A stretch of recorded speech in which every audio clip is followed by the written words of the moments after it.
En plena noche me asaltó una especie de pesadilla. Me levanté porque había olvidado asegurar la caja con clavos. Fui allí. Estaba lloviendo. Seguro que desperté a todo el vecindario. No estaba cerrando la caja, sino un ataúd. Mientras lo hacía, lo veía así. ¿Por qué? ¿Por qué esa expresión? ¿Por qué esa idea? Bueno, puede que la muerte estuviera mirando a través del marco dorado de ese sueño y ahora la realidad fuera asfixiarme hasta la muerte. Estamos a martes 6 de agosto. Había tensión, pero estábamos emocionados. Queríamos que comenzara de una vez. Todo estaba listo. El servicio secreto desplegó el dispositivo.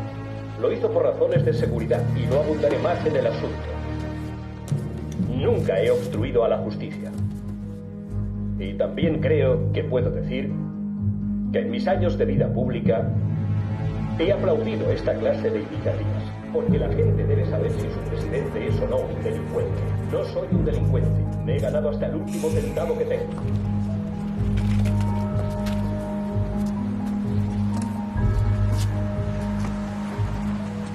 Todo el mundo se estaba poniendo cada vez más nervioso y al final, por fin, estábamos listos y dijimos, vamos. Y subimos al camión.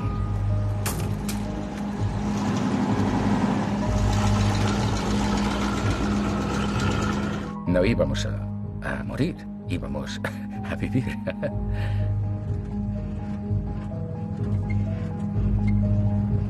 Me acuerdo del silencio sumamente tenso que reinaba en la furgoneta. Alan estaba muy serio. Philip sumamente tenso.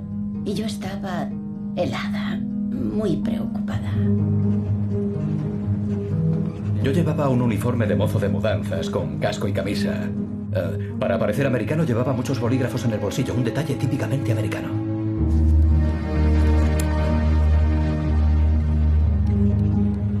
Yo formaba parte del grupo de la Torre Sur.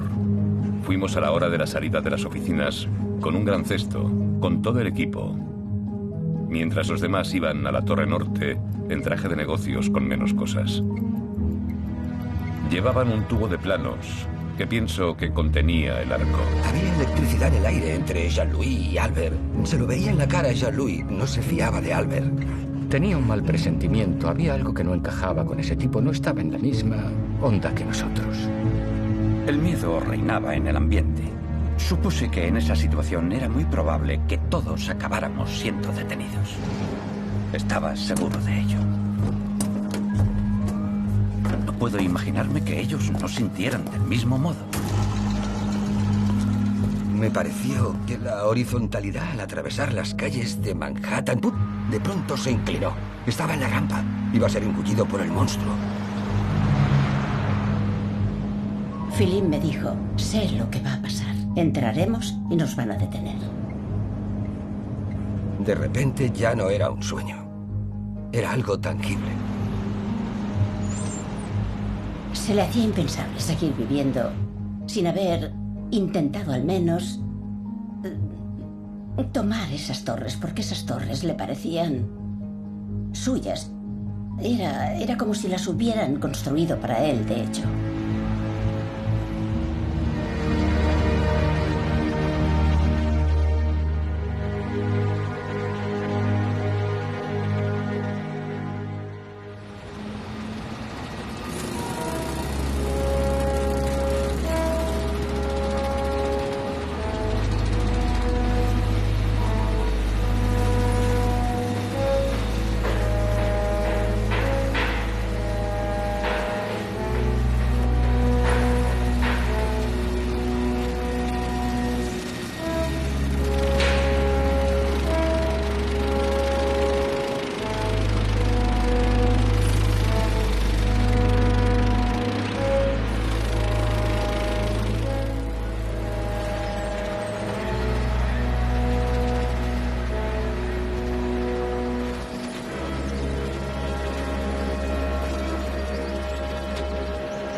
Érase una vez.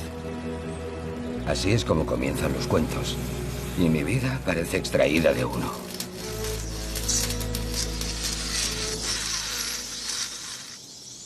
A los 17 años, me encontraba con dolor de muelas en una anodina sala de espera de un dentista francés. Estaba iluminada con tan solo una bombilla de 40 vatios y los pacientes miraban tímidamente las revistas cuando de repente me quedé helado. Porque había abierto un periódico por una página donde vi algo asombroso, algo que me inspiró. Vi 2 torres y en el artículo ponía: un día se construirán esas torres. Ni siquiera existían aún. Y cuando las acabaran, serían las más altas del mundo. Quería tenerlo como fuera. Era el comienzo tangible de un sueño. Pero los demás miraban y aún así quería esa página. Y lo que hice es, disimulando con un estornudo, arrancar la página. La escondí bajo la chaqueta y me fui. Tendría que soportar el dolor de muelas durante una semana, pero ¿qué era ese dolor comparado con la adquisición de mi sueño? Cuando uno tiene un sueño, el objeto de ese sueño es tangible, está ahí, es quijotesco, pero está ahí, acosándote, ¿sabes? Desafiándote. Pero el objeto de mi sueño no existía aún.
Yo tenía 20 años y era una joven muy tímida, realmente tímida. ¿Se ve que la pértiga está mal doblada? El lugar donde pongas las Aquel manos chico es me donde tenía está realmente parando. sorprendida. Y me sorprendió aún más cuando, al poco de conocerme y apenas sabiendo nada de mí, comenzó a agasajarme de forma incansable, regalándome ramos de flores, pidiéndome citas, enviándome cartas de amor. Estaba completamente sorprendida. Me sentí del todo acaparada, capturada. Realmente fue así. Empezó a enseñarme su cuerda. Estaba instalada en el fondo de un jardín. Pasaba horas mirándole caminar sobre ella. Aún no tenía mucha experiencia. Era el principio de su carrera como funambulista.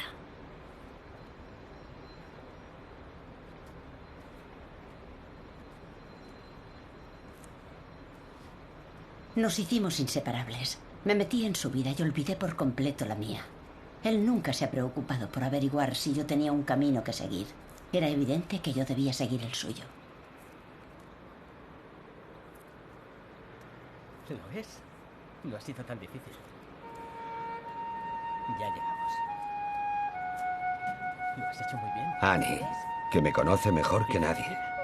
Annie, que estuvo a mi lado cuando hacía mis pinitos sobre la cuerda y cuyos enormes ojos verdes me emocionan. Nos quedamos un rato aquí antes de... Cuando nos abrazábamos, parecíamos 2 críos tramando nuestra próxima travesura. Nos íbamos a caer.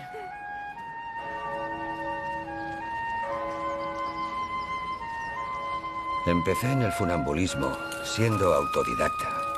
Soñaba, no con conquistar el universo, sino con ser un poeta que conquistara escenarios espectaculares.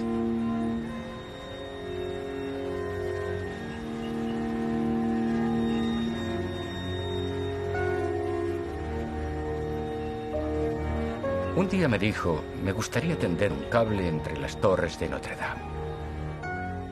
Y lo primero que pensé es que era una broma, pero al mismo tiempo supe que en realidad hablaba totalmente en serio. Entonces empezamos a hablar más y más de ello y empezamos a planearlo. Tardamos un año en decidir cómo lo íbamos a hacer. Jean-Louis me dijo de inmediato que era ilegal, sí. Así que yo sabía que era ilegal y eso fue lo que, por supuesto, logró entusiasmarme. Era algo ilegal, pero no iba con malas intenciones. Era realmente magnífico.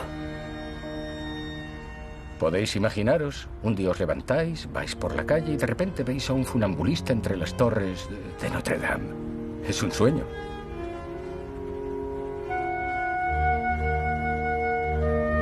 Es lo que de verdad me atrae. Es el reto de hacer algo que se supone que es imposible y al mismo tiempo es algo hermoso. No solo no hace daño a nadie, sino que es un regalo para todos. Entonces, Philippe apareció en la cuerda. Era extraordinario.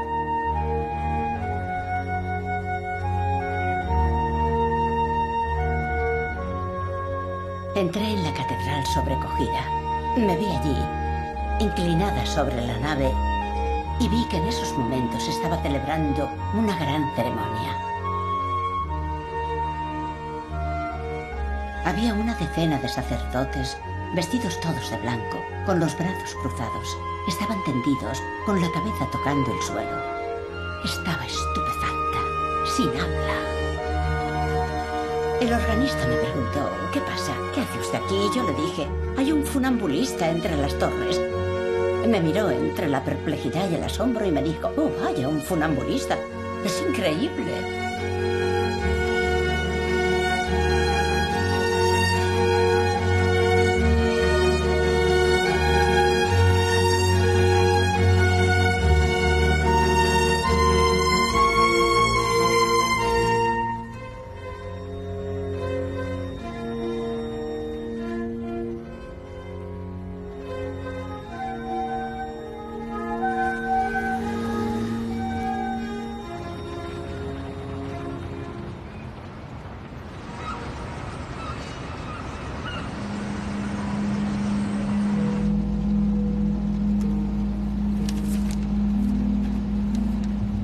Entramos con la furgoneta. Pasamos un primer control de seguridad. Allí mostramos los papeles de la empresa de mudanzas con el albarán, un albarán falso. Todo iba bastante bien de momento. Volvíamos a ir sobre llano.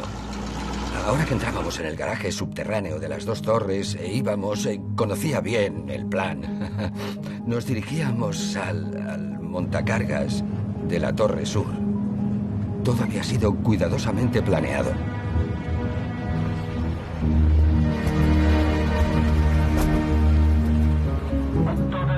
El plan básico era muy sencillo.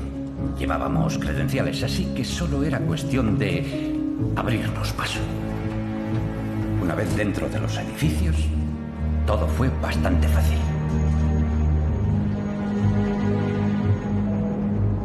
Había llegado el momento de separarse. En sus ojos había tanta locura, tanta pasión. Era como si dijera, voy a ir pase lo que pase, es el momento. Y me estrechó entre sus brazos, como si no fuéramos a vernos nunca más. Si moría, qué muerte tan hermosa. Morir en el ejercicio de tu pasión.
puente del puerto de Sydney una noche y introdujimos el equipo y tendimos un cable.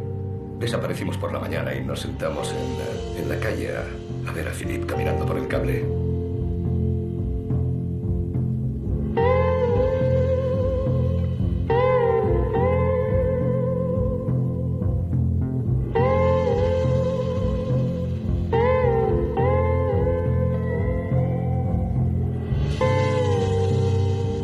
El hecho de que el funambulismo desafíe así a la muerte es extraordinario, porque hay que tomárselo muy en serio.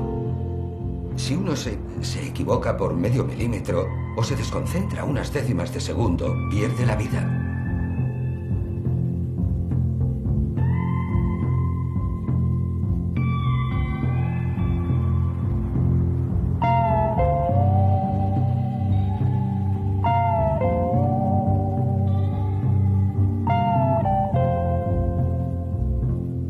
Este es el puente del puerto de Sydney. Despejaron el tráfico. La policía llegó en cuestión de minutos.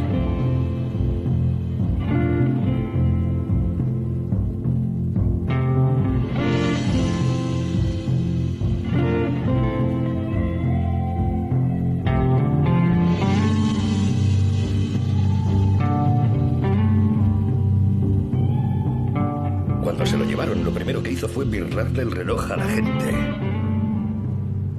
Philip consiguió sacarle el reloj de la muñeca y escondérselo en el bolsillo.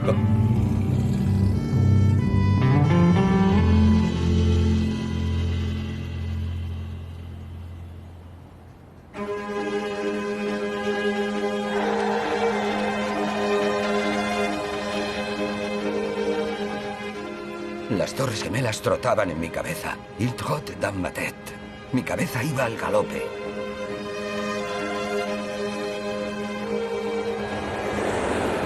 Mientras volvía a París me dio un vuelco el corazón cuando vi en el Paris Match, a doble página, las Torres Gemelas están construidas. Pero la foto decía que aún no habían tapado las últimas vigas, aún faltaba la pintura, veía a obreros. Imaginé que aún quedarían unos meses más o un año, quién sabe. Se estaban construyendo y acabaría colándome. Un día me mostró la foto de 2 edificios en la página de un periódico. Y consiguió asustarme de verdad. Era inhumano querer caminar a 450 metros de altura. Se había vuelto un poco obseso. En ese momento quise decir basta.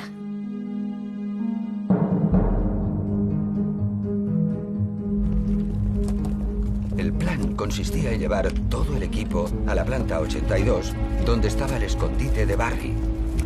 Había uno en cada torre en la misma planta, y depositar todo el equipo allí por medio del montacargas que lo subiría a la planta 82. Barry estaría allí para recogerlo. En aquellos tiempos yo era el subdirector de investigación del Departamento de Seguros del Estado de Nueva York. Acabábamos de instalarnos en la que entonces era la planta ocupada más alta de la segunda torre.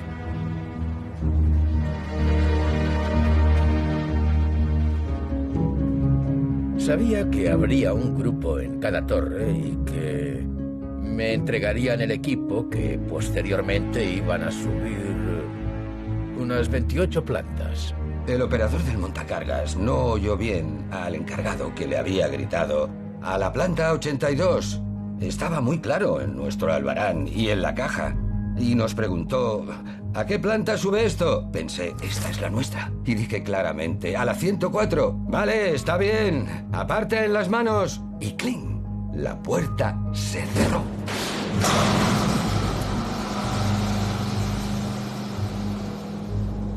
Íbamos en una caja contrachapada, en un montacargas provisional, yendo hacia la cima. Estábamos a oscuras. Era un viaje hacia el cielo y cada vez había un poco más de luz. Vi un cuadrado gris cada vez más luminoso. Vi un cuadrado de luz. Era el cielo. Estábamos llegando. Nos bajaríamos a pocas plantas por debajo de la cubierta con todo nuestro equipo. Y vino a mi despacho y me dijo que habían tenido un gran golpe de suerte. Se habían metido en el montacargas y se habían ahorrado tener que subir el equipo unas 20 plantas. Estábamos en una planta desierta, la 104. y lo primero que hicimos fue sacar el equipo. De pronto, oigo que viene un guarda. Miré alrededor y vi una lona. Y cogí a Jean-François y le empujé hacia la lona y oí a Jean-François gritar ¡Ah! Estaba sobre el hueco del ascensor que tenía 400 metros de profundidad. ¿Qué? ¿Es necesario? Sí, había que ocultarse bajo la lona. Donald gritó, esperad, mi pierna, ¿qué puedo hacer? Y entonces yo dije, sin pensármelo dos veces, ¿sabes qué, tío? No puedo hacerlo. Y él contestó, bueno, vete. Vete, vamos, rápido. Y pensé, ¿quién estaba más contento, Donald o yo? En todo caso, bye bye, Donald. Rebosaba de alegría. Estaba contentísimo de no tener que hacerlo. Bajé 110 plantas por las escaleras. Era como uno de esos sueños en que uno nunca llega abajo. Fue emocionante.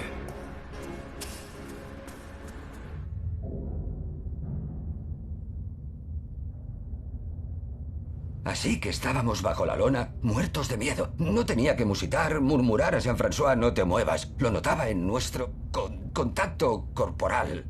Y entonces vino el guarda. Nos había visto. Nos había oído. Había visto la lona moverse.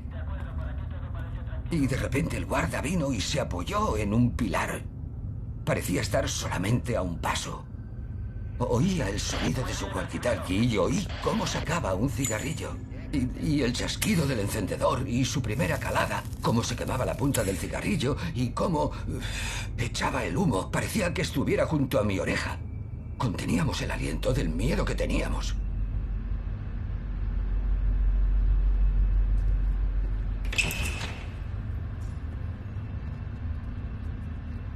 Esperamos hasta las 6, 6:30. Y empezamos a subir. No vimos a nadie por las escaleras, no había nadie bajo la cubierta. Parecía bastante fácil.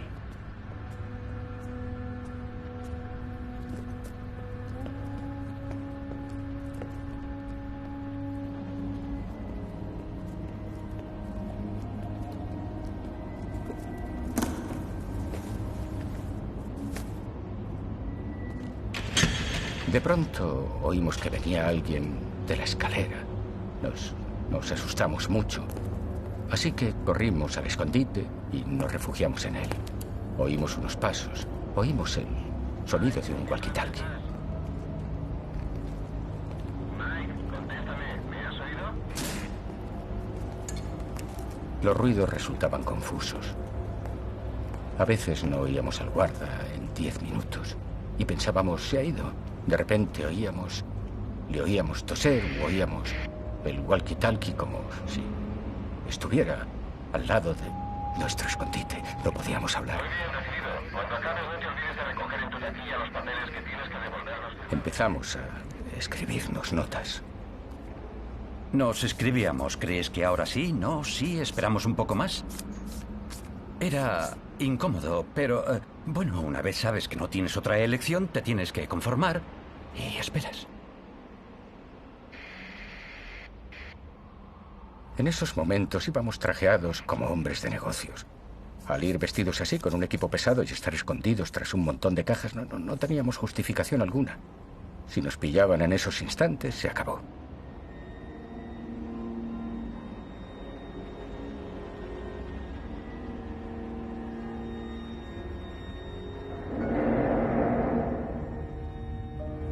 ¿Y si el guarda seguía allí? ¿Y si está jugando con nosotros? Esperando a que hagamos el más mínimo movimiento para echarnos el guante. Debíamos esperar. Para paliar el suplicio, evoqué mis recuerdos. Lo bueno y lo malo. Tantos años de ilusiones, tantos meses de preparativos. Me vi inmerso en el pasado durante un buen rato. Estoy convencido de que cumplirá con los objetivos previstos y de que realmente promoverá no solo la armonía entre los estados, sino la armonía y la comunicación entre los países del mundo. Era enero de 1974. Subí a la azotea de mi casa y grité: ¡Me voy a Estados Unidos!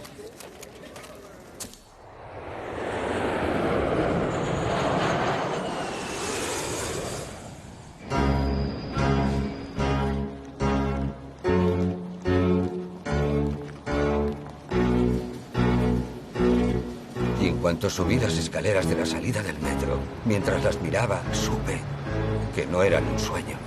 Me di cuenta de que mi sueño se había hecho añicos. Imposible, imposible, imposible. Era claramente imposible. No solo caminar por un cable a esa altura, cosa en que ya no pensaba, sino introducir a hurtadillas casi 1 tonelada de equipo, instalar el cable durante horas, tensarlo. Estaba fuera de toda escala humana. Pero algo en mí me empujó a codiciar esa meta.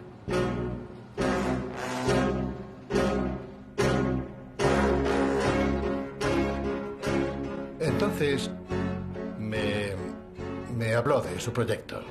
Me dijo, quiero tender un cable entre las 2 torres del World Trade Center. Y le dije, vale, parece descabellado. Jamás había conocido a un funambulista. Así que no sabía que ni siquiera entonces me podía imaginar qué consecuencias comportaría algo de ese tipo. Me atrajo el espíritu aventurero del proyecto, así que me dije, claro, trabajemos en ello. La primera vez que subimos en ascensor, fuimos hasta la planta 86. Cuando salimos, había un guarda. Dijo, ¿qué hacen ustedes aquí? Era obvio que no podíamos seguir ahí. Cogimos el ascensor para bajar y una vez abajo, Philip dijo, subamos a pie. Así que subimos las 110 plantas hasta arriba del todo.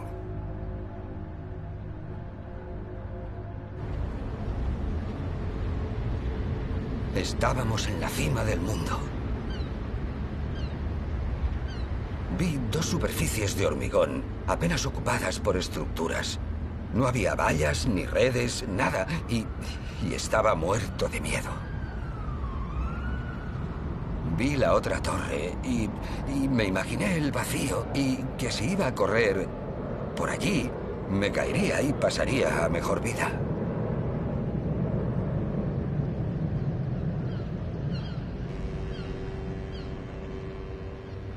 Y me di cuenta de que aquello era imposible, seguro. Empecemos a trabajar.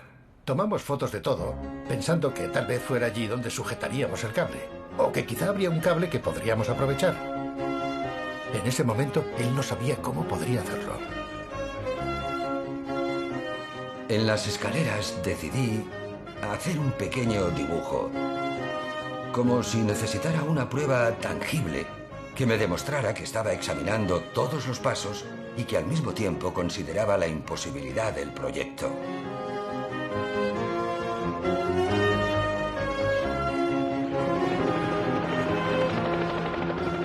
Llegué a alquilar un helicóptero y Jim me acompañó para hacer fotos de la cubierta, de lo que allí había, a fin de hacer una maqueta, tomar mediciones. Pero también lo hice un poco para ver si era posible.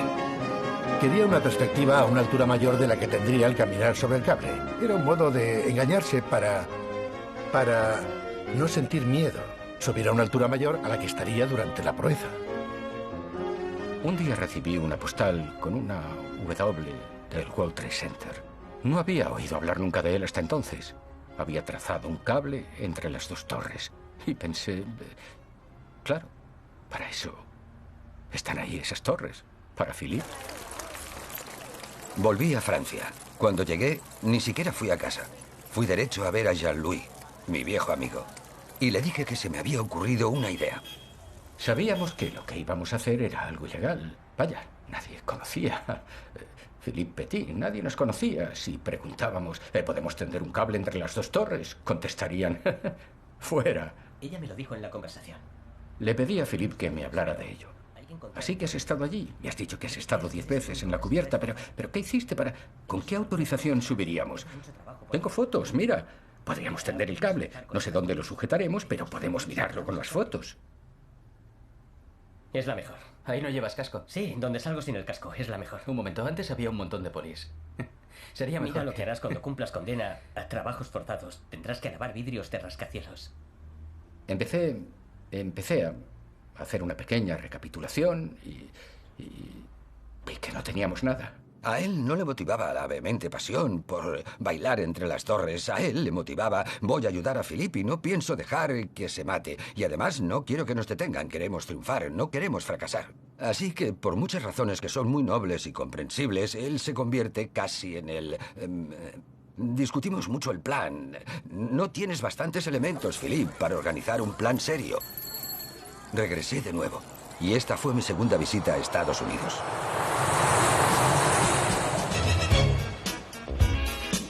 Me dediqué a observar las Torres Gemelas de forma obsesiva.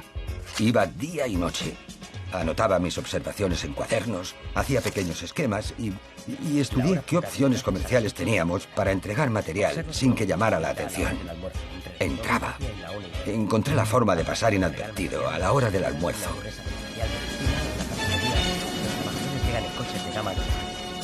Por ahora solo están ocupadas desde la primera planta. Estaba como si fuera un espía, tan concentrado en tomar notas en torno a las torres que olvidé que era un solar en construcción y no vi un clavo que sobresalía de una plancha. Así que lo pisé y me atravesó la suela. 3 días en cama. Tuve que llevar muletas. Creí que estaba inválido. No, fue al revés. Es maravilloso llevar muletas. El universo es tuyo. Los guardas me ayudaban. Me aguantaban la puerta. La gente me decía, siéntese, tranquilo. Nadie me pedía que me identificara. Nadie me preguntaba qué hacía allí. Era una sensación fabulosa. Y aunque mi pie ya se estuviera curando, seguí usando las muletas, ¿vale? Y a veces se me veía dejar las muletas. Iba a medir algo y luego volvía a cogerlas.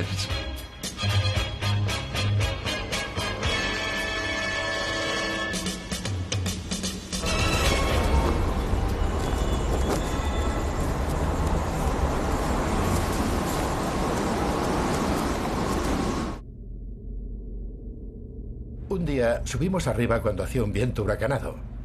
De hecho, no sabía muy bien qué pintábamos ahí. Apenas si tuve valor para asomarme por la trampilla. Y Jim, agarrándose no sé cómo, consiguió hacerme una foto donde salía sujetándome a un poste de la cubierta de la torre y con el cuerpo casi horizontal. El viento se me llevaba. Así que... ¿y si...? Era escalofriante. Esa fue quizá la primera vez que vi lo peligroso que era aquel proyecto en esas condiciones y a esa altura. ¿Qué pasa si voy ahí arriba a prepararlo y ocurre algo? Empecé a pensar en eso a medida que nos acercábamos a la fecha señalada. Le dije, no puedo ayudarte. No puedo formar parte del grupo que vaya arriba.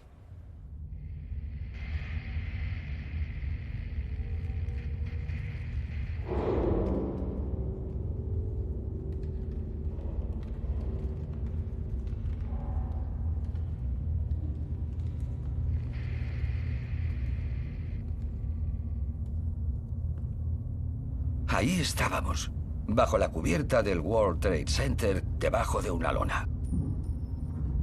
Cada vez que oíamos un ruido, era difícil saber si era una plancha dando golpes por el viento, un guarda que venía o un walkie-talkie.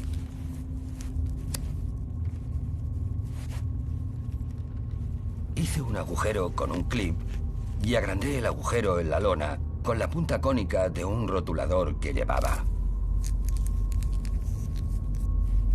Y entonces, con un ojo, me fue posible ver, con ayuda de la luz ambiental, la hora de mi reloj. ¿Qué hora es? ¿Está oscuro fuera? Oigo un ruido. A ver si podemos salir de aquí. Estábamos... Tenía su pie en la nariz. Él tenía mi pie... no sé, entre los brazos. Vaya, estábamos hechos un lío. Nos conocimos bien, eso sí. Como no habré conocido a otro hombre. Cada vez oíamos más ruidos procedentes de la cubierta, como voces, máquinas. A veces se oían de lejos, a veces muy cerca. Realmente como si alguien caminara por la cubierta. Caray, hay gente ahí de noche. Estamos apañados. No va a haber forma de conseguirlo. Cuanto más esperáramos en nuestro escondite, menos tiempo tendríamos para hacer lo que teníamos previsto. El ambiente era tenso. Pensé que los dos estábamos fuera de lugar, que ninguno de los dos debería estar allí. Hay algo que no me gustaba de ese tío. No se sentía comprometido. ¿Por qué estaba ahí?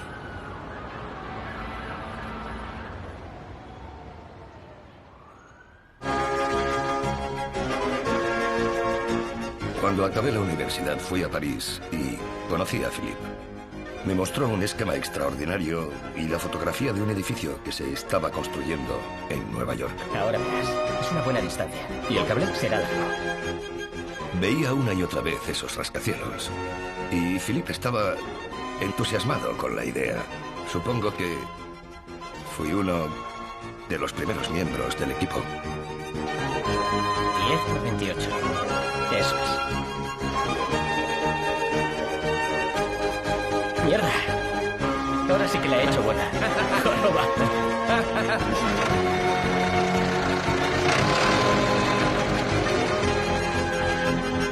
Vale, ahí está bien. En un campo grande, era enorme. Intenté reproducir no ya las cubiertas de las dos torres del World Trade Center, porque no podía permitírmelo, pero sí al menos el procedimiento a seguir. Y ahora a trabajar, no le quites el ojo este de aquí, ¿vale? ¿Te parece bien así? Quería instalar un cable con una longitud que correspondiera a la distancia entre las dos torres y entrenarse el máximo tiempo posible. 1, 2, 3. No quisiera darle. Tranquilo, si fallo no pasa nada. 1, 2, al menos lo Aquello intentamos. se parecía un poco a un campo de entrenamiento. Básicamente, pasábamos el tiempo allí planteándonos posibles problemas, pensando en cómo hacer que aquello funcionara en todos los aspectos. Alguien le había hablado de la elasticidad de las torres y del hecho de que podían moverse bajo los efectos de las turbulencias o del viento. Fue una noticia que nos preocupó. Les pedí a mis amigos que hicieran que el cable se balanceara. Y aquí vemos cómo lo hacían Mark, el australiano, Jean-Louis y Annie. Nos pusimos a agitar los cables. Intentábamos que Philippe se cayera. ¿Más fuerte? No, está bien. Esperad que... ¿Qué vas a hacer?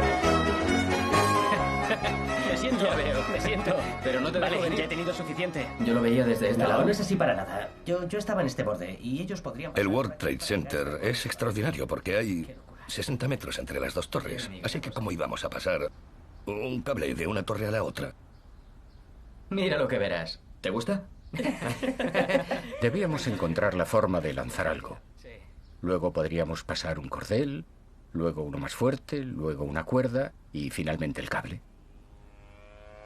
Llegué a pensar incluso en un pequeño avión dirigido por control remoto. Fútbol, béisbol. Teníamos que aprender a jugar al béisbol durante 2 meses antes de lanzar algo en condiciones. No. Y de repente a Jean-Louis se le ocurrió una idea bien sencilla. Ni siquiera le dejé terminar la frase. Me dijo, Philippe, ¿qué tal un arco y una flecha? Y veremos cómo va, ¿vale? De acuerdo. Hicimos un agujerito en el extremo de una flecha y atamos un hilo de pescar. La idea consistía en que Jean-Louis disparara la flecha de una torre a la otra. Y por supuesto, cada vez que lo intentábamos... Otra vez nada. No salía. Espera un momento.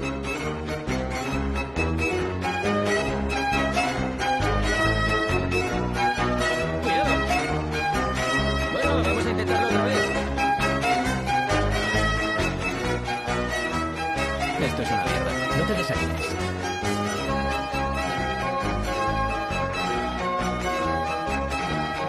No hace falta correr. Procura que salga rápido. Yo creo que sí, no sirve de nada. Hay que perfeccionar la flecha. Tiene que ser más fácil. No puede ser tan complicado. Al final, diseñamos un carrete que tuviera forma cónica para que el hilo se desenrollara y se desplazara por el aire fácilmente. Por fin, he conseguido lanzarla al otro lado. Es genial.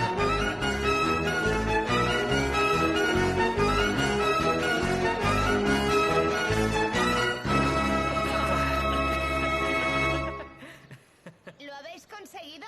Sí, lo hemos logrado. Ha dado justo en el blanco. Mejor esto que nada.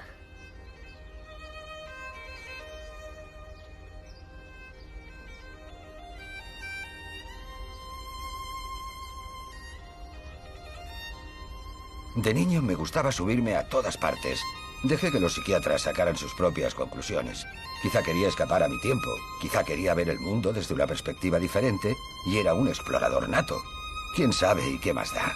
Yo era un pequeño escalador y nadie, ni mis padres, ni mis profesores, ni nadie podía detenerme. Bien, tíramelo.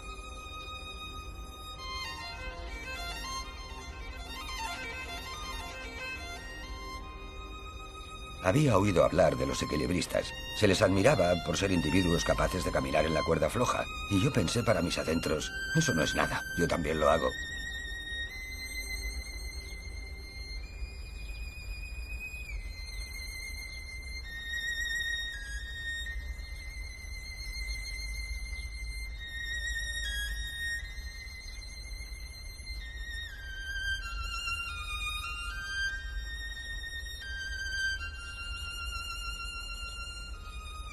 Ah, mierda. Sería increíble que pudiera controlarlo. Será algo en este estilo, pero algunos pasos ya me salen muy bien. Siempre ha habido y siempre habrá en Philippe un chico travieso. Philippe recibió una educación muy estricta, por lo que podrá cometer un acto ilegal, pero no amoral. Para él es un placer, un inmenso placer, permitirse algunas libertades. Es tan excesivo, tan creativo, que cada día es como una obra de arte para él.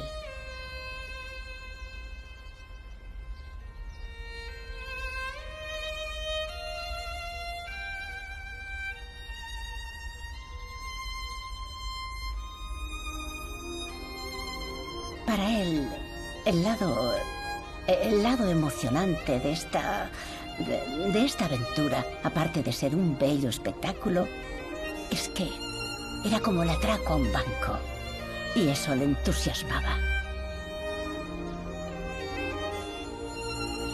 Ah, no. No está...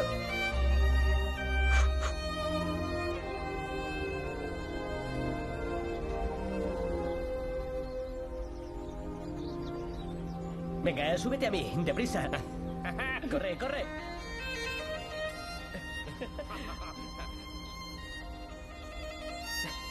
No me pilláis. No, ahora verás.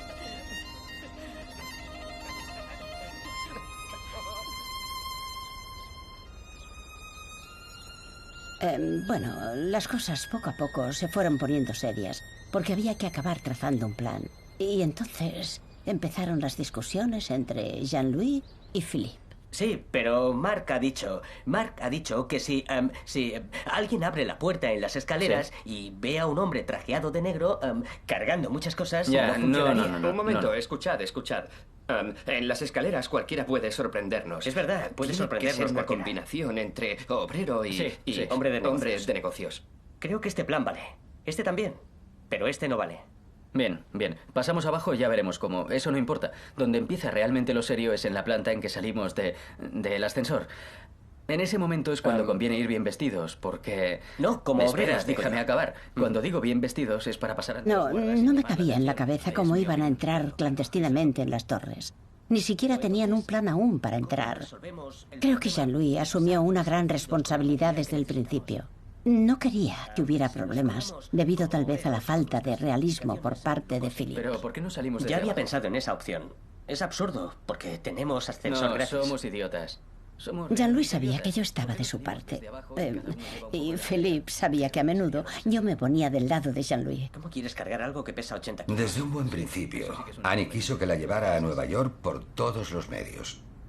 Recurrió a la ternura, al chantaje, las amenazas, los insultos y las lágrimas.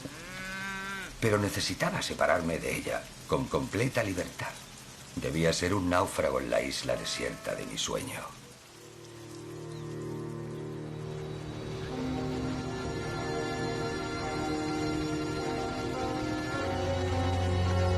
Philippe y yo volamos juntos a Nueva York. Al llegar recuerdo que miré por la ventanilla del avión y a lo lejos vi las Torres Gemelas.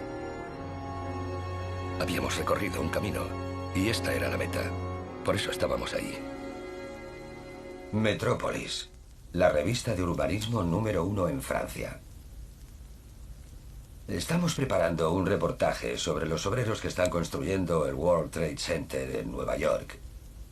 Nuestro reportero acreditado, Philippe Petit, solicita su colaboración para este artículo. Me dijo que era un periodista francés. Y para mí no era normal decir, enséñeme sus credenciales, por favor. Iba a escribir un artículo sobre el World Trade Center para la prensa francesa. Iba con 2 fotógrafos y pensé que sería una buena publicidad. Dígame, ¿se fía de la seguridad del edificio? ¿Que sí es seguro? Sí. ¿Se refiere que si se caerá o se derrumbará? Sí. Sí, es seguro. Éramos un australiano hippie y un francés de lo más voluble que no sabía hablar muy bien inglés. Dijimos que éramos periodistas. Se unió al grupo Jim Moore, que hizo de fotógrafo. Fue interesante porque, bueno, nos hicimos pasar por algo que no éramos y nadie se dio cuenta. Fue increíble. Cuando trabajan aquí y cambia el tiempo, ¿se tienen que parar porque no pueden seguir trabajando? A veces empezamos a trabajar aquí arriba y de pronto el tiempo empeora. Sí. Pero tenemos que acabar la jornada. ¿Ah, sí? Sí. ¿Así que a veces tienen que trabajar aquí arriba aunque haga mal tiempo? Sí, claro. Ya. Sí. ¿Y les da miedo trabajar así? No, ¿qué va? Recuerdo que Jim actuaba como si sacara la fotografía de un obrero, pero bajaba la cámara y fotografiaba un pilón, un punto de anclaje o algo por el estilo. Las esquinas de las torres no estaban alineadas, estaban en diagonal, lo que era un problema para decidir dónde tender el cable. En principio, sería un cable entre las dos cubiertas. Decidí sujetarlo a la viga que consideraba más sólida de la cubierta y luego fijaría el cable aquí, en este punto de la torre sur. Un cable entre dos edificios de gran longitud oscila. Se mueve arriba y abajo, y luego hay un movimiento casi invisible que es una torsión sobre sí mismo. Así que lo que diseñamos es... Se llama cavaletti en la jerga circense. En realidad es un cable tensor que es perpendicular al eje del cable y que desciende hasta el suelo. Aunque hubiéramos tenido permiso, no teníamos tensores de 400 metros y necesitaba un par. Aquí tenemos uno y aquí el otro. Sabemos que no pueden ir hasta abajo. Bien. La solución consistía en tensar el cable de forma asimétrica, es decir, así. Aquí está el primer anclaje. Cada cavaletti tenía dos piernas, una corta y una larga. Bien, esto es lo que decidí que era mejor para este caso. Y ahora me estaba preparando para el golpe. Vamos a darlo. Llegué en sábado y el golpe estaba previsto para el lunes. Él se estaba preparando para el golpe, pero el golpe en sí no estaba preparado. Y eso me frustraba mucho. Sabía que debíamos actuar deprisa y que no teníamos nada. Jean-Louis me preguntaba, ¿has hecho esto como te dije? Y a ver qué hago si viene el guarda. No se dio por satisfecho con mis respuestas y me reprochó que no me hubiera preparado, cuando a mí me parecía que me había preparado muchísimo. Creo que cuanto más rato pasábamos allí, más consciente era yo del hecho de que estábamos a punto de realizar una empresa muy ambiciosa. Hay que montarlo todo. No estábamos preparados. Compensar bien los cables. Restringir su movimiento. Pondremos el... No puse nunca en duda el talento de Philippe, su destreza como funambulista. Eran los imprevistos lo que me preocupaba. Hay que montarlo todo. Estados Unidos es una sociedad muy litigiosa. Nos podrían acusar de homicidio involuntario, suicidio asistido. Podremos seguir, ¿de acuerdo? No quería ser responsable de la muerte de un amigo. Veía claramente que no estábamos preparados. Todos lo veían, menos Philippe. Entonces abandonó. Obviamente, al marcharse el australiano y lo que... Obviamente el proyecto era una total debacle. Y yo le dije, bien, Philippe, ¿qué piensas hacer? Es 13 de mayo, el golpe estaba previsto para hoy. ¿Crees que podemos hacerlo así? Y respondió, no. Está claro que es imposible.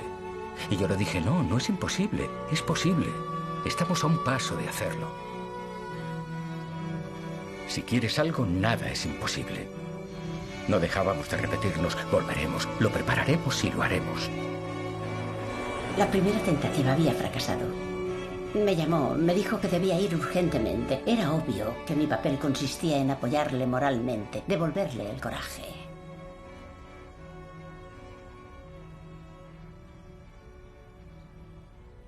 Así que debía intentar comprender lo que le pasaba por la cabeza, animarlo. Tenía ese papel y era agotador. Veía la televisión, a veces hasta altas horas de la noche. Solo veía series policíacas de atracos a bancos, historias de policías y ladrones. Estoy segura de que era su forma de mentalizarse. Intentaba reunir fuerzas para conseguir tomar esas torres. Así que volvimos una y otra vez al World Trade Center, al gran vestíbulo. Y Philippe observaba cómo pasaba la gente, mostraban pases, etc. Observaba todo lo que podía. Le vi en el vestíbulo. Era alguien que no encajaba allí. Parecía que hubiera aparecido de repente. Era una yuxtaposición errónea. Era muy extraño. ¡Philippe! ¿Cuánto me alegro de verte? Se llamaba Barry y me había visto haciendo juegos malabares en París. Empezó a hablarme de su actividad como funambulista. En algún momento le dije, si estás pensando en hacerlo en el World Trade Center, olvídate.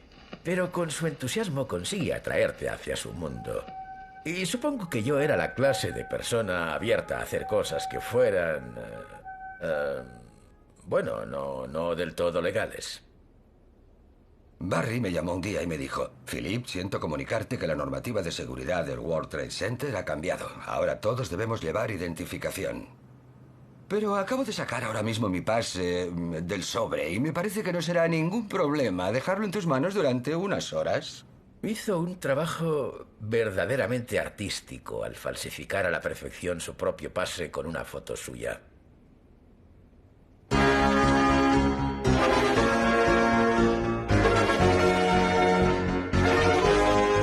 Un día me llamó y me dijo, bueno, he conocido a un par de americanos. Están locos, son fantásticos y están dispuestos a ayudarme. Conocí a dos jóvenes americanos, Donald y Chester. Nos reunimos con Petit. Yo tenía un amigo llamado Alan Wellman con el que había ido al instituto. Siempre estaba dispuesto a la aventura, siempre. Creo que Petit también se dio cuenta de que Alan tenía cualidades. Inteligente y también consciente de sí mismo y de sus propios límites. El cómplice ideal. Nos presentó su plan con todo detalle. Lo proponía con tanto interés como si estuviera vendiendo una multipropiedad o algo así. Pensaba que estaba loco o era un farsante u otra cosa, pero parecía inofensivo. No me lo tomé en serio en ese momento. Necesitaba practicar un poco en el cable y sobre todo necesitaba enseñar a mis amigos americanos a instalar el cable y ayudar a Jean-Louis. Fue entonces cuando le vi sobre el cable. Nunca había visto semejante concentración y no creo haber vuelto a verla hasta la fecha. Su rostro se convirtió en una máscara temporal de concentración. Parecía una esfinge. Era asombroso.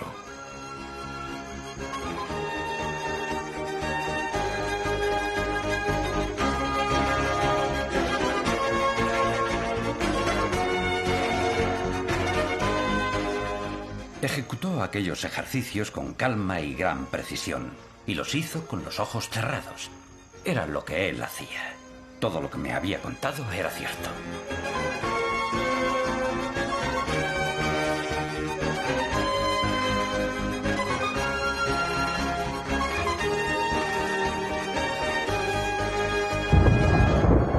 Estaba preocupada, muy preocupada.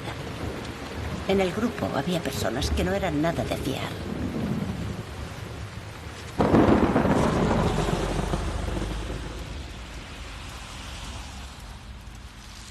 No me acuerdo ahora por qué, pero fijamos la fecha para el 7 de agosto. Jean-Louis me recordó lo de Notre Dame y me dijo que era bastante parecido.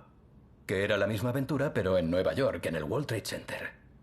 Pero no me dijo mucho más, solo me preguntó si quería participar o no. Solo eso. Jean-Louis llegó a Nueva York y fui a recogerle al aeropuerto. Venía con Jean-François y claro que recordaba a Jean-François. Fue una grata sorpresa. Era todo sonrisas y no hizo ninguna pregunta. Nos seguiría. Había venido a ayudar.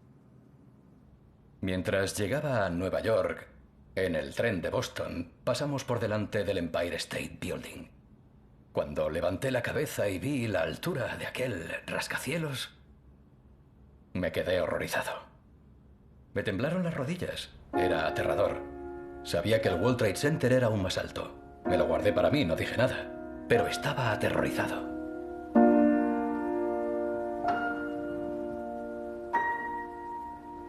When I was a boy, I dreamed of Philip Marlowe. He took me as his partner. Cuando volvió Jean-Louis, la tensión aumentó por momentos. El ambiente se volvió enrarecido. El problema era el grupo. Give me shotgun fever. Conocí a los dos primeros integrantes del nuevo grupo. Uno era músico y el otro creo que era carpintero o lo que fuera. Y tenían aspecto de fracasados, o sea, lo siento. Eran... Cuando vi a aquellos tipos pensé, madre mía. Loves me. La noche anterior al golpe, vinieron al apartamento en un estado lamentable. Uno vino fumado. Estaba completamente ido en su colocón. Y Jean-Louis estaba absolutamente consternado. Y Philippe también. Es probable que hubiera fumado hierba. Sí, bastante probable. La fumaba cada día hacía 35 años. ¿Por qué no iba a fumarla aquel día? Cuando Jean-Louis conoció a Albert, tuvo una intuición, se lo vi en la cara. No le inspiraba confianza. A veces uno tiene esa sensación al conocer a una persona. Tal vez sea infundada, pero... aunque quieras, no puedes evitarlo. Nos estrechamos la mano, nos saludamos. Ellos no hablaban inglés y yo no hablaba francés, así que no había mucho que decir, solo es un placer, suerte, hagamos lo que tenemos que hacer.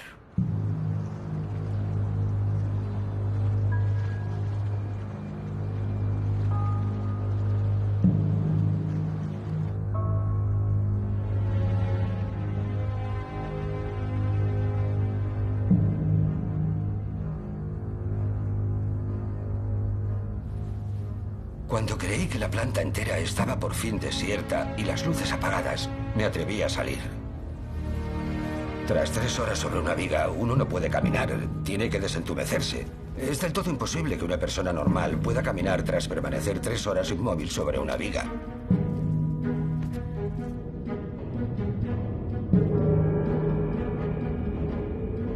Al cabo de un rato dije, no podemos seguir esperando. Le dije a Albert, ¿sabes qué? Deberías salir tú, porque si salgo yo, si me pillan, no podremos tender el cable, porque yo soy el único que conoce los hábitos de Philippe y sabe hacerlo. Así que se fue a la cubierta y volvió a los 5 minutos. Estoy seguro de que solo dije, vale, venga, vamos a hacerlo. Y dije, vale. No sé de dónde vienen esos ruidos, pero venga, vamos a hacerlo. Nos pusimos en marcha y fuimos a por la parte más importante. Vaya, un funambulista necesita un cable sobre el que caminar. Nos dirigimos a unas escaleras muy estrechas. Él iba delante y yo detrás. Vi una pesadilla. Vi a un guarda con los ojos abiertos, mirándome. Había alguien que no habíamos previsto. Estaba allí, delante de una mesa, con una pequeña lámpara. Quise detenerle, pero... él, a su vez, tiraba de mí. Del mismo modo que yo tiraba de él tiraba de mí. ¿Qué estaba pasando? No había forma de que Jean-François se girara, así que le seguí el juego. No hacíamos ningún ruido porque íbamos descalzos. Cuando llegamos arriba le susurré, ¿has visto al guarda? Me contestó, claro que la he visto, he intentado avisarte tirando de ti, pero ¿por qué te resistías? Le dije, me he resistido, quería que te giraras para explicarte sin palabras. Me acuerdo muy bien de la inmensidad de Nueva York, de la altura, de la pequeñez de la Estatua de la Libertad y del edificio de la ONU. ¡Qué pequeños! Era magnífico. Y los sonidos, ¡qué sonidos! Oímos sirenas de la policía toda la noche. Era magnífico, muy vibrante. Es una ciudad vibrante. Y éramos los reyes. Un momento emocionante fue cuando vi unas figuras. Eran 2 siluetas en la otra torre. Las reconocí de inmediato en la oscuridad. Era la silueta de Jean-Louis y la silueta de Albert. Lo habían logrado. Cuando les vi en la cubierta me alegré mucho. Y tuve una sensación, la recordaré toda mi vida. Estábamos en la cubierta a oscuras y allí estaba la baliza roja para los aviones. Giraba como si fuera un metrónomo. parecía dar medida del paso del tiempo. Reinaba la paz y la inmensidad y, no sé, en medio de aquella locura, de repente me sentí esperanzado y optimista.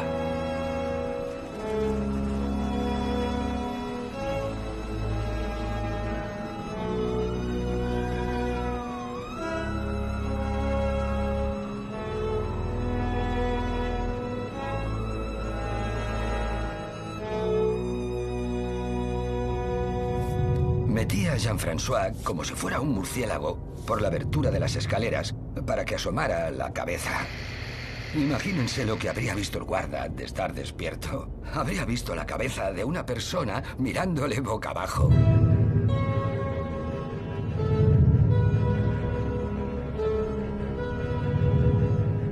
Lo primero que hice fue preparar el arco.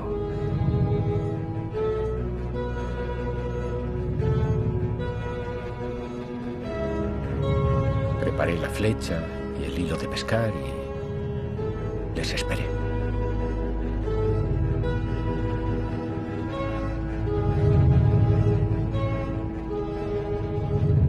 Jean-Louis tenía una señal para decir, estoy listo para disparar. Y yo tenía una señal para decir, he visto tu señal, estoy listo. Entonces contaría hasta 10 y él dispararía, pero no teníamos una señal para no estoy listo. No había pensado en ello y no estaba listo. Al final nos hicieron la señal. Estaba listo. Había esperado tanto rato que cuando por fin me hizo la señal instintivamente, cogí el arco, apunté, pero le apunté a él. Él estaba casi en el borde del edificio. Fui a buscar la flecha. Nada. Muy frustrado, me quité toda la ropa, pensando que así lograría notar el hilo con la piel desnuda. Desanimado, me fui acercando poco a poco al borde, cuando de repente noté el hilo rozándome una pierna. Encontré la flecha que estaba balanceándose peligrosamente en el mismo borde de la esquina del edificio. Un pequeño soplo y el aire la habría hecho caer. Después de pasar las cuerdas cada vez más grandes y más resistentes, trajimos una bolsa de arpillera. Esa bolsa contenía un elemento esencial para nuestra comunicación, el intercomunicador. Conectamos un pequeño intercomunicador. Oímos la voz de Philippe al otro lado y ese fue un momento clave. Ahora los cuatro estábamos comunicados. El trabajo de verdad iba a empezar. El guarda se fue. Jean-François apenas podía hablar. Había pasado mucho rato cabeza abajo. Pero bajamos deprisa a recuperar los zapatos y a subir el material como desesperados. Puse una botella en la puerta de las escaleras. A modo de alarma, nos avisaría si alguien subía a la cubierta. Íbamos bien de tiempo. Ni siquiera eran las 12 de la noche. Ahora solo había que instalar el cable. En 3 horas todo estaría perfecto. Estábamos listos para tirar del cable. Philippe lo tenía preparado. Sosteníamos la cuerda de nylon. Estábamos listos. En algún momento debí dar demasiado cable. De repente vi como el cable caía. ¡Qué estruendo! Pensé, Dios mío, ¿qué pasa? Casi perdimos el cable. Llamé a Philippe. ¿Qué pasa? Me dijo, no hemos podido aguantarlo. Fue un desastre. Yo no hablaba nada de francés. No entendía los detalles de lo que estaba pasando. Pero casi fue mejor así. Tuvimos que tirar de probablemente más de 100 metros de cable y cuerda. No recuerdo cuánto lográbamos recuperar a cada intento. Trabajábamos intensamente durante 1, 2, 3 o 4 minutos y recuperábamos solo una pequeña parte de aquel interminable cable. Al cabo de, no sé, media hora, parecía casi imposible. Ahora sí que estábamos en apuros. Alguien subía a la cubierta. Jean-François también lo oyó y se escondió de inmediato. Le vi. Parecía un animal muerto. Cuando eran niños, ¿jugaron alguna vez al escondite en el parque y se escondieron detrás de un árbol gigante? Y un guarda vino a la cubierta. Y de pronto tu amigo viene, rodea el árbol. Él camina y tú también. Él para y tú también. El guarda empezó a rodear la estructura del centro de la cubierta y yo también la rodeé en el lado opuesto. Este paso a dos puede eternizarse hasta que uno de los dos se gira y se topa con el otro. Bueno, pues eso fue lo que pasó. Si caminaba, yo también. Si paraba, yo también. Si continuaba, yo también. Por supuesto, si se hubiera girado... vaya, el juego del escondite.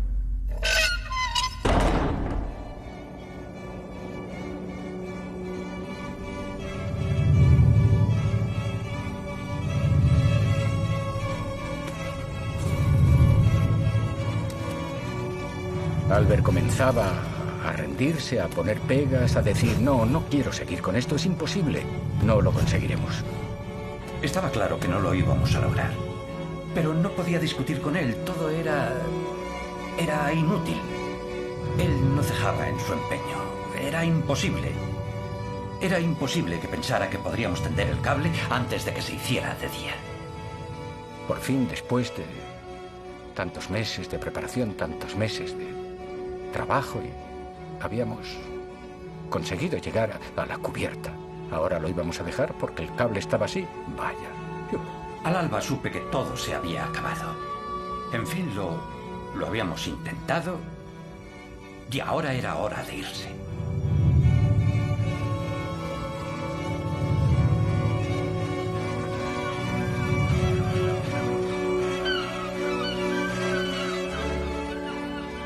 Las calles estaban desiertas, pero encontré un taxi que me llevó al lugar y me dispuse a esperar con los demás. Poco a poco fueron llegando los otros integrantes del grupo y teníamos los ojos completamente fijos en las torres. Intenté distinguir el más mínimo movimiento, pero no veíamos nada. Estaba absolutamente sobrecogida. Había neblina y pensé, ¡qué mierda! No era un día apacible, hacía un poco de aire esa mañana. Por fin vimos cuando tendieron el cable. No parecía muy tenso.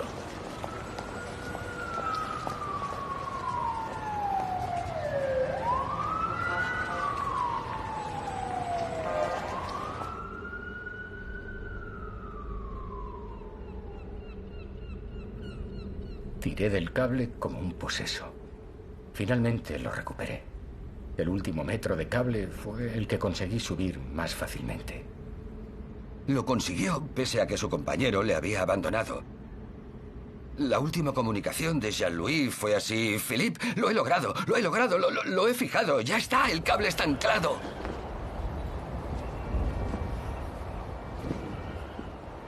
De pronto vimos un punto negro cayendo de la cubierta y no sabíamos qué diablos era. Pensé, Dios mío, ¿qué será eso? Vimos algo. Una forma que de repente caía de ahí arriba. Vi cómo caía aquello y no podía creerlo. Y recuerdo que me dije, se acabó. Te has estado engañando todo este tiempo. Se ha caído al dar el primer paso sobre el cable. Podría estar muerto. Soltamos un gran grito de alivio. Era simplemente una prenda. Pensamos, se le ha caído algo, no pasa nada.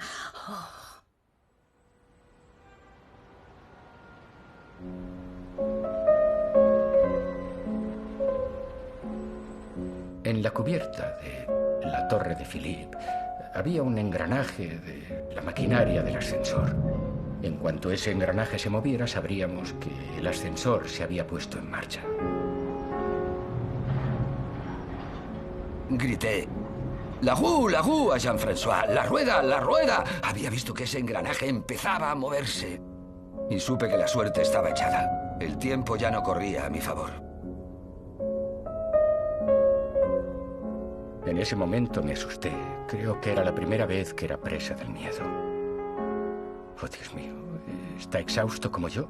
Puede que no tanto, pero para lo que tenía que hacer no eran las mejores condiciones. El cable era el peor cable que habíamos tendido nunca y yo estaba asustado. Todos pensamos que, obviamente, era posible que se cayera. Todos lo pensamos, pero no lo creíamos. Lo pensamos, pero no lo creíamos.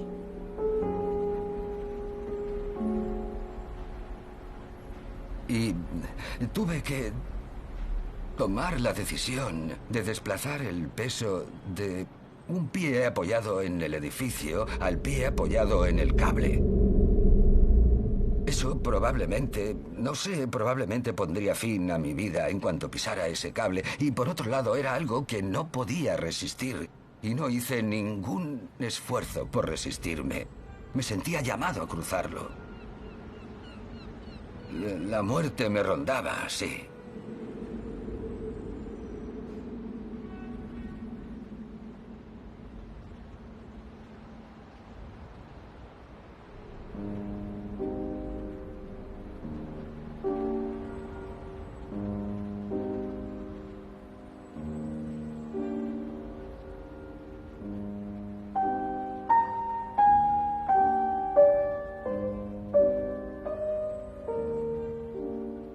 Empecé a caminar como un funambulista que estudia su cable.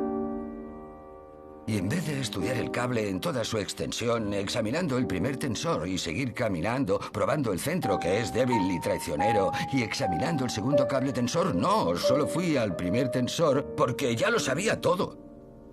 Ahora iba a actuar. Vi cómo le cambiaba el semblante. Estaba muy tenso y de repente había como una especie de alivio en él. Desde ese momento pensé, ya está. Está seguro, menos mal. Y vaya, eso era...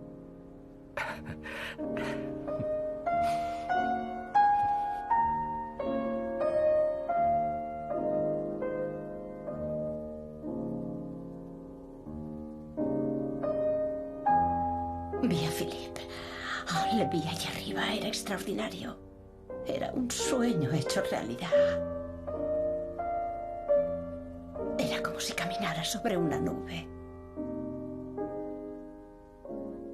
Hubo momentos extraordinarios, yo y eso fue... Estábamos extasiados viendo aquella imagen de Philip tumbado allí arriba.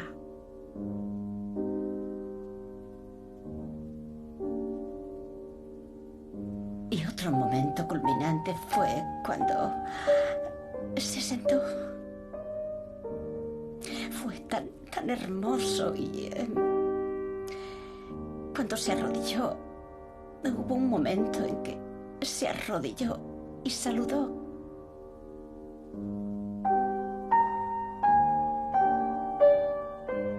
En ese momento yo empecé a gritar, ¡miren, miren!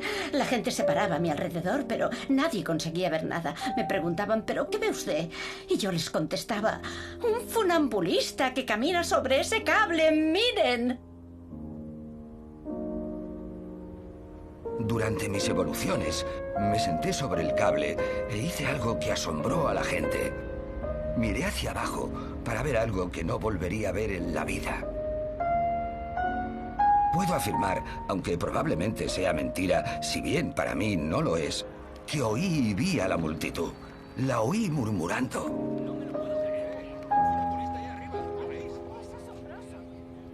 Superaba toda imaginación. Era inaudito. La singularidad de aquel hecho y, por otro lado, su impactante escala me transportó a un lugar donde no estaba preocupado por él. Para mí era mágico, simplemente era profundo.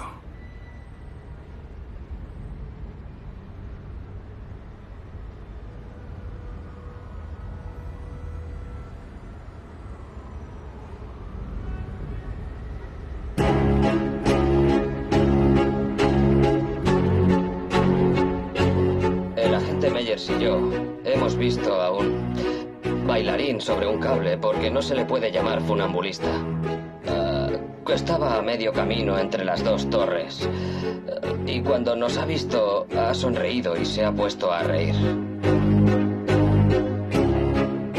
No sabían cómo reaccionar ante un funambulista soñador tumbado que hablaba con una gaviota, así que estaban muy enfadados. Philip les provocó, claro, porque era su trabajo, era su carácter, además. Así que se acercaba y los guardas querían cogerle, o los policías, no me acuerdo lo que eran. Entonces se daba media vuelta, quedando fuera de su alcance, porque los guardas no iban a subirse al cable.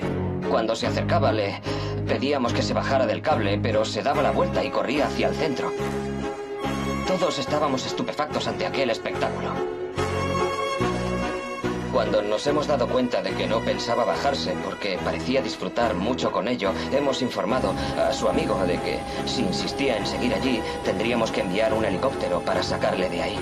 En ese momento, su amigo ha empezado a hablarle en francés, puesto que es francés. ¡Philip! Me gritó y me dijo, la policía te va a sacar de ahí, deberías dejarlo de una vez. Y yo estaba muy enfadado por eso, pero también me salvó la vida.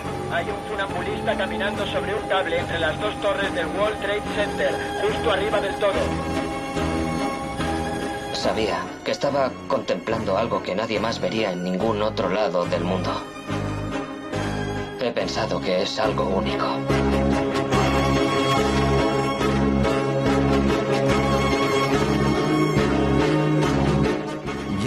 Por qué seguir en aquel cable y también notaba la humedad del aire y el viento.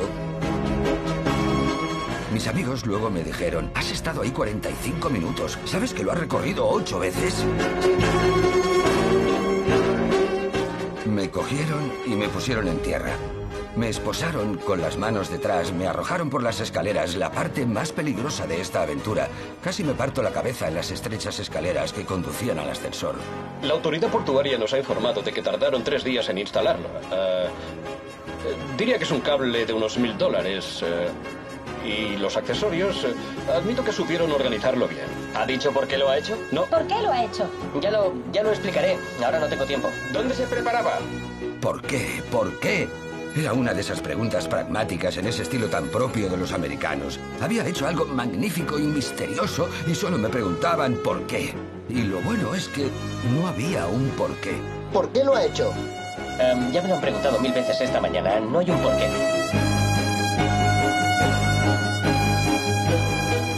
Me enviaron a hacerme un examen psiquiátrico con un especialista.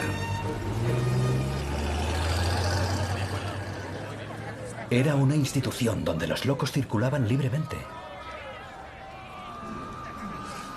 Siempre pasa igual. Ahí acabamos entre locos de verdad. Somos artistas, no estamos locos. Quería que me dieran de beber porque estaba deshidratado. Y me dijo, ¿cuándo ha sido la última vez que ha bebido? Y le dije, ¿está loco? ¿Está chiflado? ¿Sabe lo que he hecho? He bailado en la cima del mundo, salgo en todos los diarios. 300 periodistas quieren hablar conmigo y me pregunta cuándo ha sido la última vez que he bebido. Está completamente loco. En su informe puso, el sujeto es del todo normal y solo tiene mucha sed. La policía no se ha tomado a broma este acto. Han detenido a Petit y a un compañero suyo.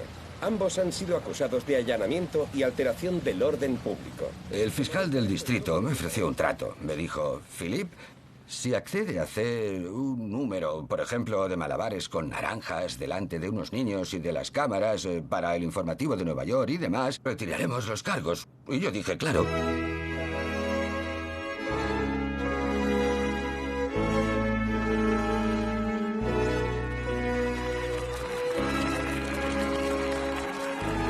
Bajé las escaleras del Tribunal de Justicia. Entre la multitud vi a una admiradora. Me brindó una hermosa sonrisa. Lentamente se me acercó y con las manos me rodeó el cuello de una forma muy afectuosa y me dijo esto. Philip, quiero ser la primera persona en darte la bienvenida y en celebrarlo contigo y vamos, iré a donde tú quieras. Sí, acabé en la cama de agua de un loft. Me dejé llevar por un momento fugaz no lo sé, de debilidad de la carne, que es repugnante, pero me supo mal y me complació a la vez. Mis amigos me estaban esperando. Annie, mi novia. Era una traición a mis amigos. Recuerdo que les llamé para decir, no, tengo muchas entrevistas, nos vemos luego. Disfruté de esa explosión de placer, por decirlo así, y luego fui muerto de miedo a reunirme con mis amigos pensando, menudo soy. Vi a Philippe descubrir lo que era la popularidad, el reconocimiento con muestras de amistad y muestras de entusiasmo. La gente cruzaba la calle para decirle, oh, qué regalo nos has hecho. Fue realmente precioso, una bocanada de aire, gracias. Fue extraordinario. Y pienso que en la cabeza de Philippe cambiaron muchas cosas. Era una celebridad en Nueva York. Me paraban en la calle. ¿Eres tú el tío que caminó entre las Torres Gemelas? Y yo, sí, soy yo. Era algo increíble. Otros me preguntaban, ¿eres el que...? Sí, sí. Y otros, ¿eres el que...? Sí, soy yo. La sentencia del juez me pareció un poco desproporcionada. Me expulsaron de Estados Unidos. Mi condena fue la expulsión. Hablamos de ello en el avión. Jean-François estaba exultante. Dijo, estoy preparado para lo siguiente. Y yo le dije, no habrá más montajes de este tipo. Supongo que nuestra amistad se había resentido. No importaba, porque lo habíamos conseguido. Básicamente, no se puede olvidar lo que pasó. Y lo que pasó fue que...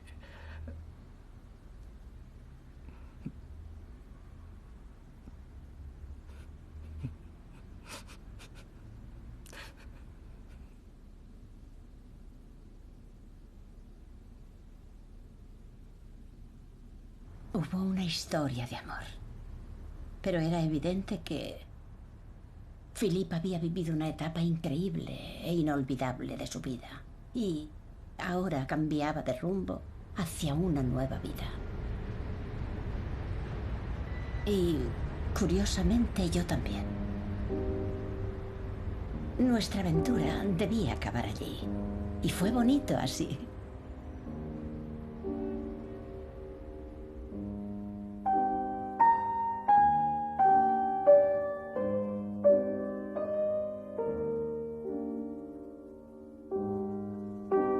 Pase permanente al World Trade Center.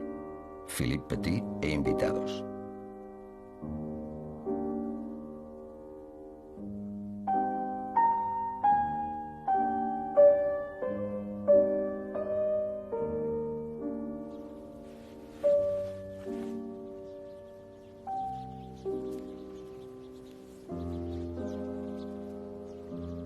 Para mí es bien sencillo. La vida debería vivirse al límite.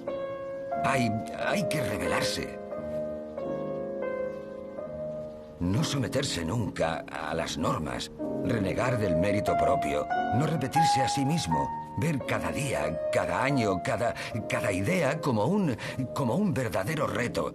Y entonces uno logrará vivir la vida en la cuerda floja.